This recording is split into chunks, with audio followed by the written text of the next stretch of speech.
Saudara-saudara yang terkasih di dalam nama Tuhan Yesus Kristus, selamat pagi. Dimanapun Anda berada, sedang di rumah, adik-adik, pelajar, mahasiswa sedang berlibur, atau belajar, kuliah dari rumah, Tuhan memberkatimu. Bapak, Ibu, Saudara-saudara sedang perjalanan menuju kantor tempat bekerja, usaha sendiri, swasta, pemerintah. Mari kita beribadah sejenak. Kita menyanyi Bukwende HKBP nomor 399 ayat 1. Kasih karunia dan damai sejahtera dari Allah Bapa dan dari Kristus Yesus Tuhan kita menyertai saudara-saudara. Amin. Saudara-saudara yang terkasih, tanda-tanda yang Tuhan kerjakan seharusnya bukan sekedar sebuah mujizat biasa yang dilakukan hanya untuk memenuhi kebutuhan manusia. Tidak. Semua tanda itu dimaksudkan supaya orang dapat melihat bahwa Kristus adalah Mesias dan orang yang melihatnya menjadi percaya dan Kristus menjadi pusat kehidupannya. Dengan demikian, orang yang mendapatkannya seharusnya semakin taat, semakin takut, dan semakin gentar kepada Tuhan. Sebab itu, orang-orang yang diam di ujung-ujung bumi takut kepada tanda-tanda mujizatmu. Tempat terbitnya pagi dan petang kau buat bersorak-sorai. Mazmur 65 ayat 9. Namun ironisnya, hari ini orang justru berbondong-bondong datang ingin mendapatkan dan mengalami mujizat dengan tidak ada rasa takut, rasa gentar kepada Tuhan. Saudara-saudara, firman Tuhan renungan hari ini, Selasa 7 Juli 2020,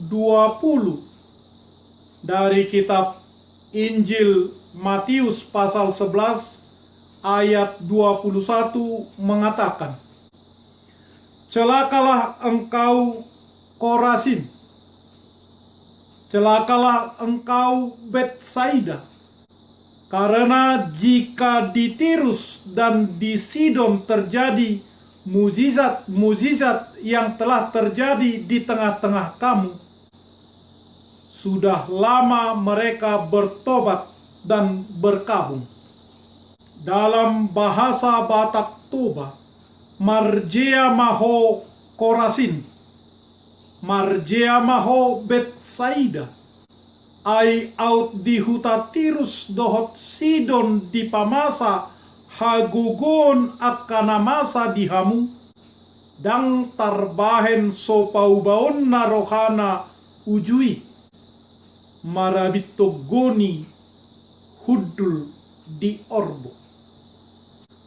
Perhatikan, ketika Tuhan Yesus melakukan mujizat, maka para murid Yohanes tidak mengalami mujizat. Mereka hanya melihat tanda.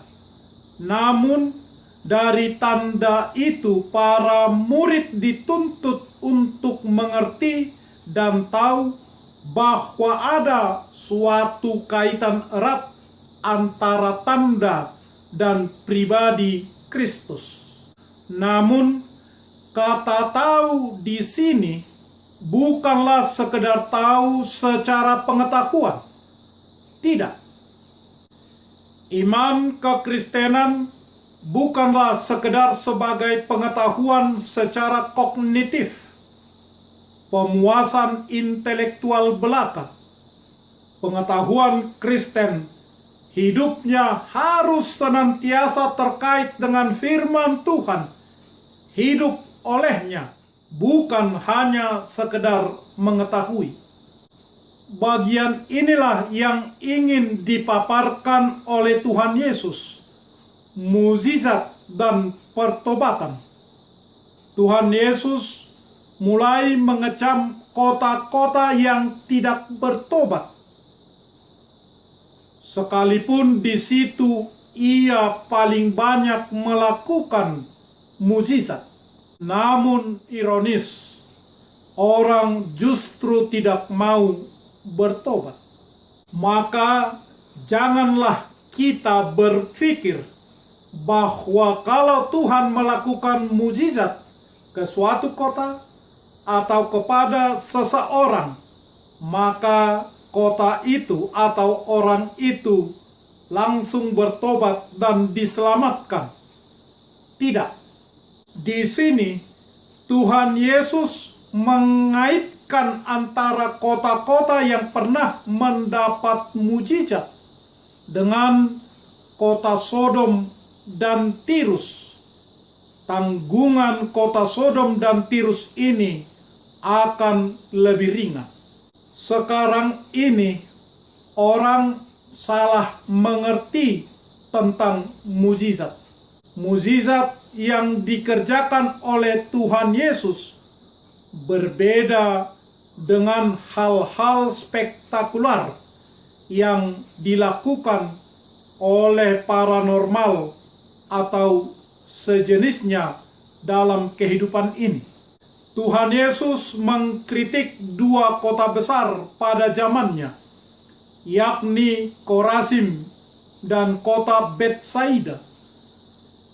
Nama Korazim tidak banyak disebut dalam Alkitab, namun lebih banyak menyebutnya dengan Kapernaum karena jaraknya yang berdekatan.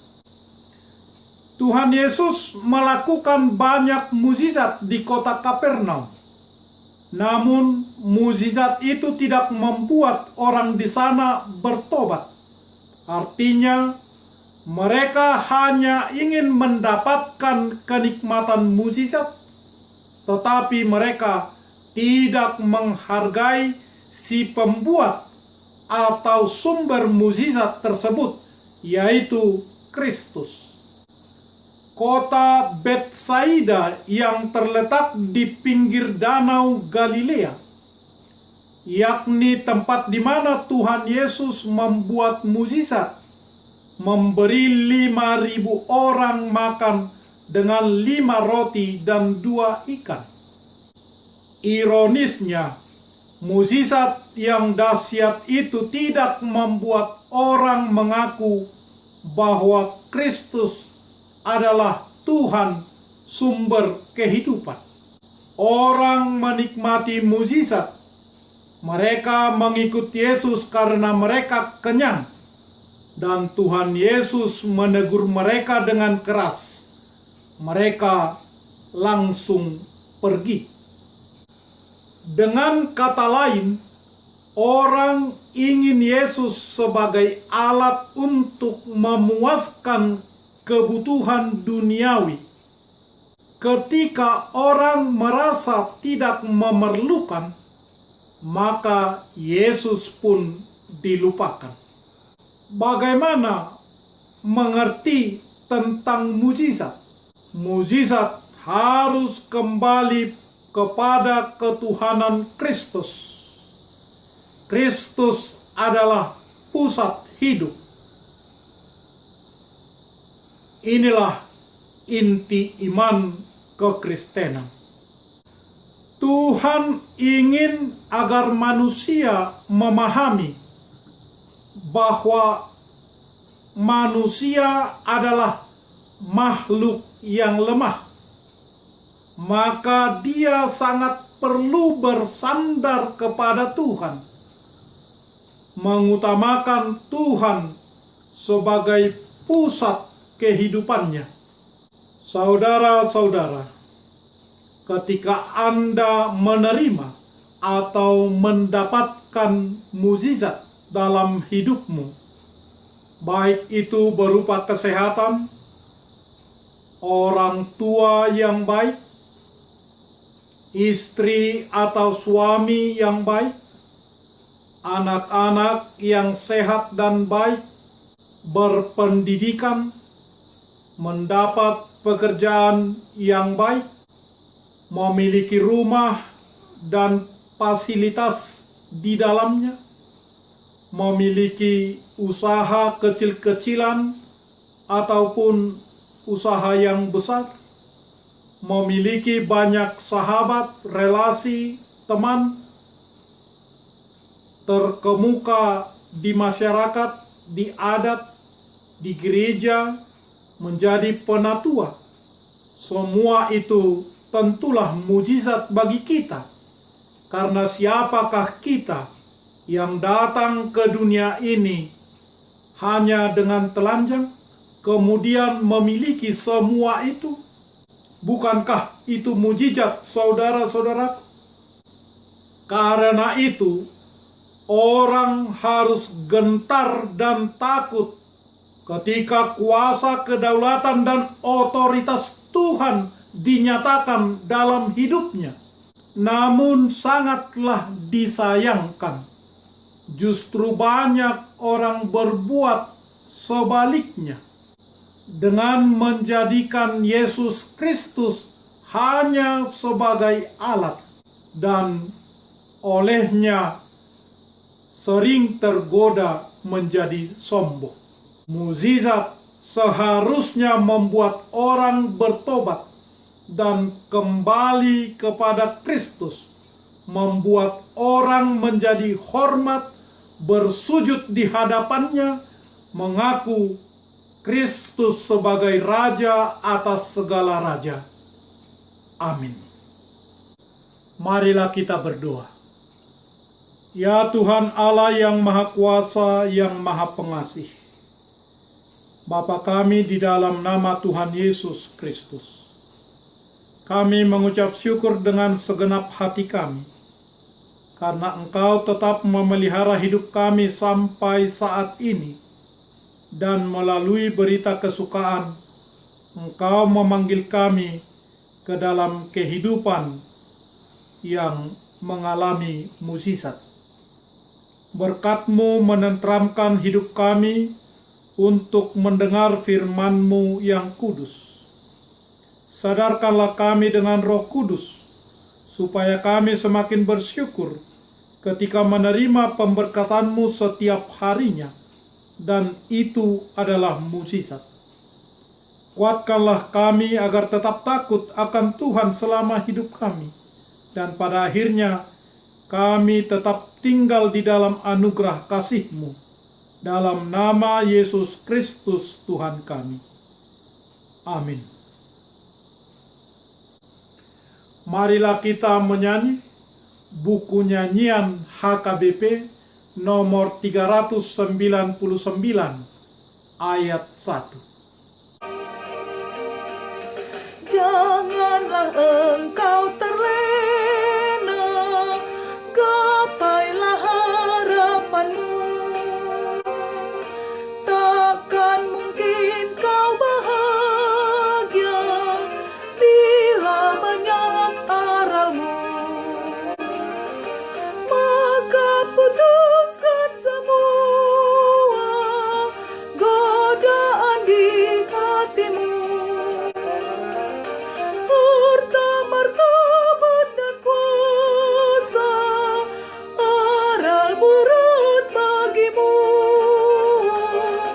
Janganlah engkau terlena, gapailah harapanmu. Takkan mungkin kau bahagia bila banyak aralmu.